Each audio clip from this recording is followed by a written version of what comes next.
প্রত্যেক ঈদে আমরা অবশ্যই মুভি দেখবো, কারণ আমাদের উৎসব পালনের এটা একটা মাধ্যম যে আমরা মুভি দেখবো অবশ্যই।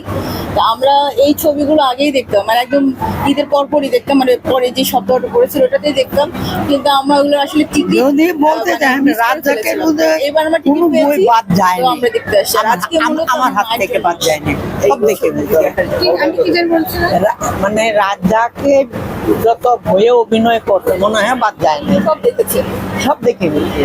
তারপরে আমার মা বুধ আদিমের বই দেখলে আরো অন্যান্য নায়ক মূলত সবার বই দেখা হয়েছে। এটা যেমন আমার ফ্যামিলির ট্রেডিশন, আর এই যে আনন্দ উৎসব একটা সিনেমা যা, এটাও আমার ফ্যামিলির ট্রেডিশন। আর এখন তো আমরা নাটক দেখি না, এখন তো এরকম নাটক আর নাই, অনেক ভালো ভালো নাটক আমরা দেখি।